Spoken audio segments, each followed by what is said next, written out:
Hello and welcome again to all the viewers. आज का topic है हाइपोग्लाइसीमिया और मैं आपका होस्ट डॉक्टर सुरेश पुरोहित आपका सबका स्वागत करता हूं। हमारे साथ आज रहेंगी डॉक्टर लोतिका, जो खुद भी एक डायबिटीज़ स्पेशलिस्ट हैं, डायबिटीज़ विशेषज्ञ हैं, और वो हमारे साथ इस विषय पे चर्चा करेंगी कि डायबिटीज़ में लो शुगर के क्या क्या कारण हैं। डायबिटीज़ इसमें 3-4 बातें अपने को सीखने को मिलेंगी कि लो शुगर होने का क्या कारण है, लो शुगर या हाइपोग्लाइसीमिया क्या होता है, लो शुगर का डायग्नोसिस कैसे होता है, उसके लक्षण क्या होते हैं और उसको कैसे समझा या देखा जाता है। फिर चौथी बात हम ये भी सीखेंगे कि उसका ट्रीटमेंट और प्रिवेंशन क्या है। तो इन सब बातों पे आज हम चर्चा करेंगे और let's start the program. Yeah, Dr. Lotika, please tell us what is low blood sugar. Low blood sugar is when the blood sugar goes below 70 milligram per deciliter. Now, why does this occur? This occurs usually because the either taken too much medication or insulin, and the food is not adequate, or there is extra exercise which has happened. So these are some of the reasons due to which the blood sugar becomes low. 70 milligram पर decilitre से अगर कम हो जाता है किसी भी patient में जो कि ट्रीटमेंट पे है, ट्रीटमेंट उसके क्या हो सकते हैं, या तो वो टैबलेट्स या पिल्स पे हो सकता है और या फिर वो इंसुलिन पे हो सकता है। तो ऐसी कंडीशन में शुगर का घट जाना मुमकिन होता है। और ये वो मरीज़ हैं जिनके शुगर का कंट्रोल अक्सर बहुत अच्छा रहता है और कभी कभी उनका खाना आगे पीछे हो जाता है या मेडिसिन का डोज बढ़ जाता है तो भी लो शुगर हो सकता है। तो इसके बारे में जो लक्षण उनके देखने को मिलते हैं वो कुछ इस तरह से होते हैं कि शुरू में पेशेंट को थकावट लगती है, उसको कुछ अटपटा लगने लगता है और उसको भूख भी लगती है। उसके बाद धीरे धीरे सिम्टम्स और बढ़ते जाते हैं अगर शुगर घट जाता है और पेशेंट को एक अजीब सी मितलियाँ आना या घबराहट होती है, उसका पसीना छूटने लगता है और उसकी इच्छा कुछ खाने को होती है। पर अधिकतर ये मरीजों को सलाह दी जाती है कि कुछ मीठा ना खाएं और उस चक्कर में वो कुछ खा नहीं पाते, शुगर और घट जाता है। तो वीकनेस, थकावट, अनकॉन्शियसनेस भी हो जाती है कई बार ऐसे मरीजों। Initially there is the symptom of weakness, of a little bit of weakness, a little bit of irritability, sweating, sometimes nervousness, anxious feeling a little weak, basically not feeling right. And irritability is something which is very common. Usually, sometimes if the person is working in a shop or is working in an office and somebody tells them something, they get very irritable. Or if somebody in the family tells them something, then they start fighting. And that is the time when somebody else says, why is this person fighting with me suddenly? What happened? Everything was fine.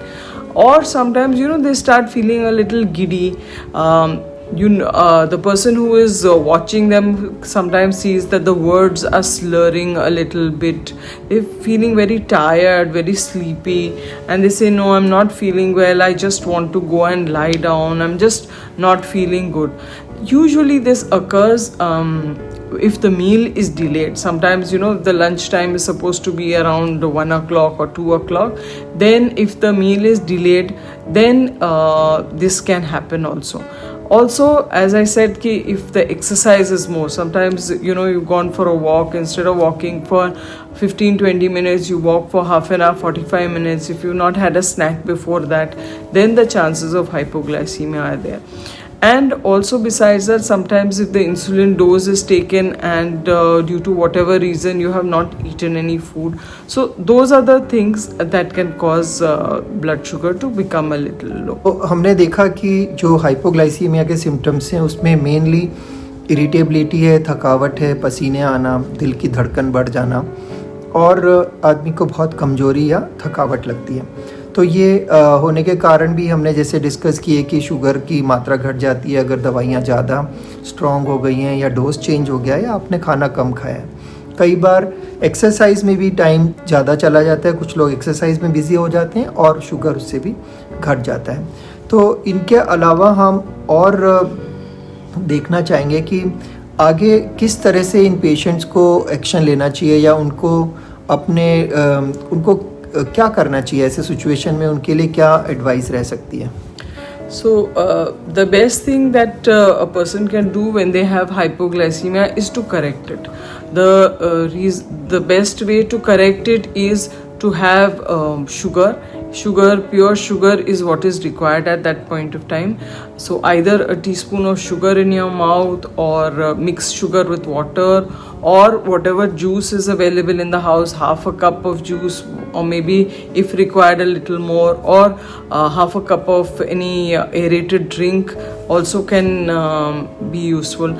At that point of time, you must not, we normally say like maybe tea with sugar, but since you require this to be had immediately, it is not advisable to have tea, because it takes about 5-10 minutes to make the tea. It takes a couple of minutes for the tea to cool down, by which time the sugar can go further low, which can be a potentially disastrous situation.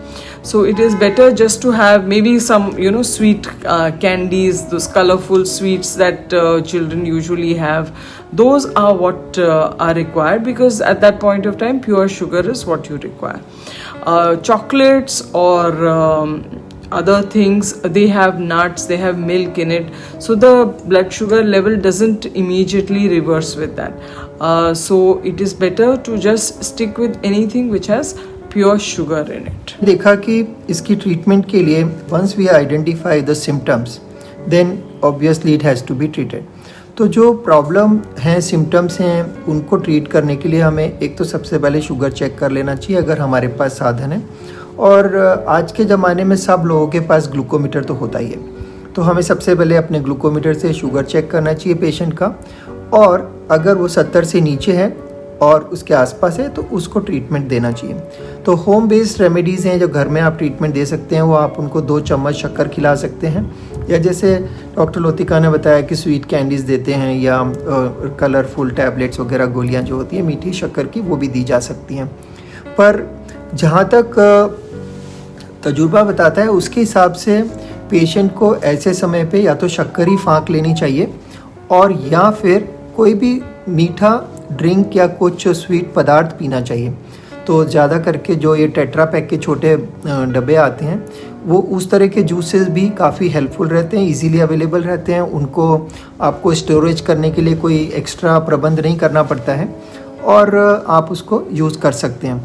तो tetra pack वाले juices हैं वो काफ़ी helpful रहते हैं immediate treatment करने के लिए. और थोड़ी सी देर में पेशेंट देख लेता है कि उसकी कॉन्शियस लेवल ठीक हो रही है और उसकी जो कमजोरी और थकावट थी वो चली गई है. तो इससे ये भी प्रूव हो जाता है कि उसका हाइपोग्लाइसीमिया करेक्ट हो गया है, और फिर आप अपना शुगर करेक्ट करके वापस चेक कर सकते हैं. 2 घंटे बाद उसको वापस एक बार और चेक करना चाहिए. Okay. Now, what happens sometimes if we feel that this may not be may not be low sugar, it could be normal only. Let us not do anything. Sometimes we have people who see that and think that I should not do anything about it. They just go and lie down or something like that.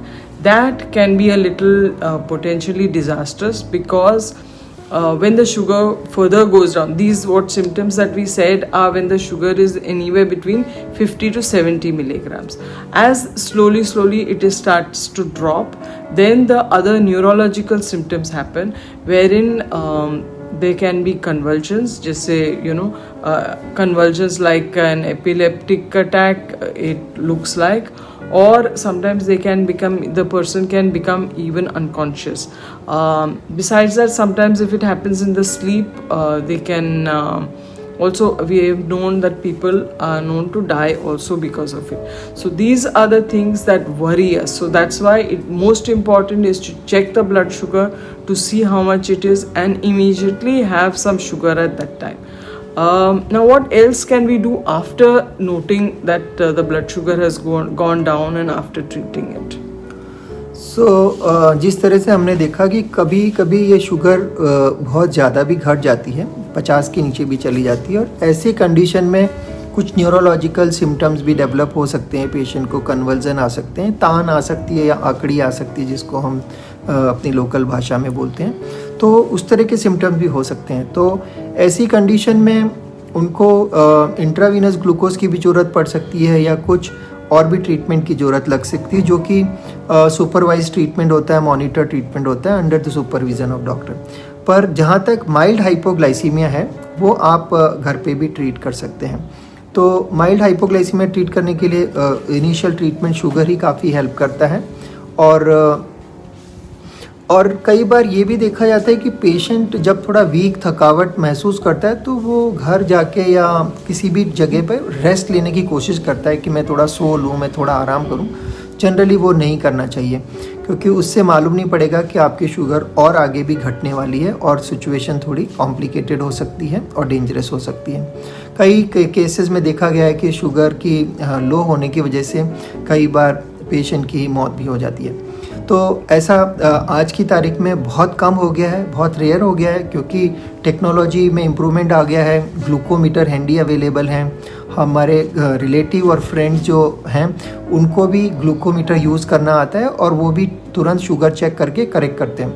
तो ये एक बहुत अच्छा improvement हुआ है पिछले 10-1 साल में कि घर घर में अभी ग्लूकोमीटर है और हम हाइपोग्लाइसीमिया को सेल्फ ट्रीट कर सकते हैं। What happens अगर हम बाहर गए और शुगर लो हो गया? कभी कभी when we are out, if the sugar goes down, then the best is that when you are traveling, you must carry with yourself a little bit of food, a little bit of sweets, or maybe a packet of biscuits.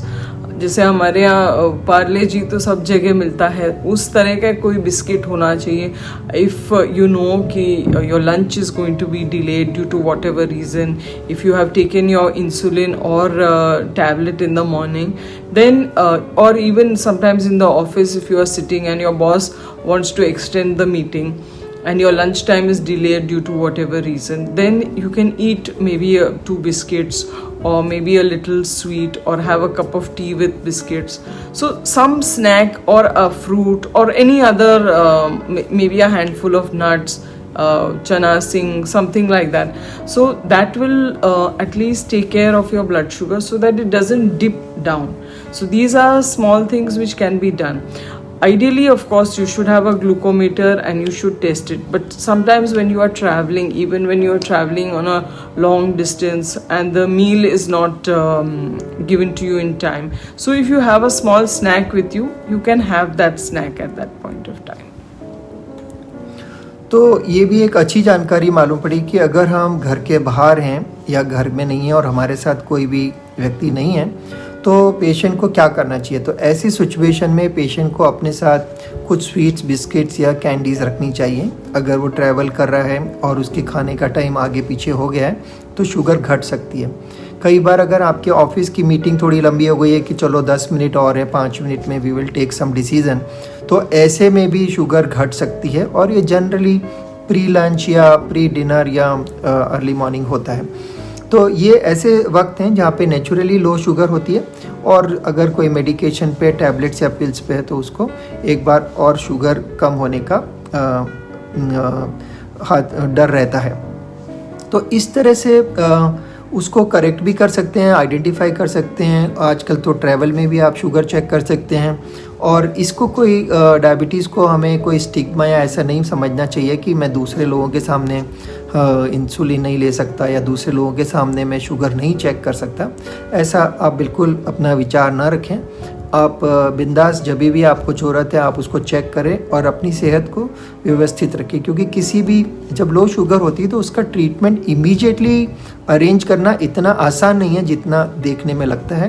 Doctor का available होना चाहिए, वहाँ पे intravenous glucose और 25% dextrose की facility होनी चाहिए और ये कुछ थोड़ा कॉम्प्लिकेटेड हो जाता है। तो इस तरह से अभी तक हमने देखा कि डायबिटीज़ के साथ शुगर का लो होना एक हैंड इन ग्लव्स वाला रिलेशनशिप है कि शुगर को ट्रीट करेंगे तो घट भी सकती है। घटने का कारण भी है कि मेडिकेशन ज़्यादा या खाना कम होना या एक्सरसाइज ज़्यादा होना उसका मेन कारण है। और फिर हमने देखा कि उसको आइडेंटिफाई करने के लिए कुछ सिम्टम्स हैं, उन सिम्टम्स को हम आइडेंटिफाई कर सकते हैं कि पसीने आ रहे हैं, भूख ज़्यादा लग रही है, थकावट हो रही है, कमज़ोरी लग रही है और कुछ अटपटा भी लग रहा है, तो आप तुरंत उसके ऊपर थोड़ा शक करके शुगर को चेक कर सकते हैं और अगर वो शुगर 70 से कम है तो उसको आप ट्रीट कर सकते हैं। तो इस तरह से हम इसको समराइज़ कर सकते हैं कि ये इजी है और सिंपल है अगर हम उसको सही टाइम पे एक्शन लें। Blood sugar was high for a long time, and then after treatment it starts to come down. Then also they feel this symptoms of low blood sugar. It need not be that it is only under 70. So at that time, maybe at some time in between, they can have a snack or something like that, just to get over that feeling of low sugar. Besides that, the other treatments which are available is, of course, once it further progresses, then the IV glucose is required, which also is concentrated IV glucose, not the regular glucose, so as to bring the blood sugar up immediately.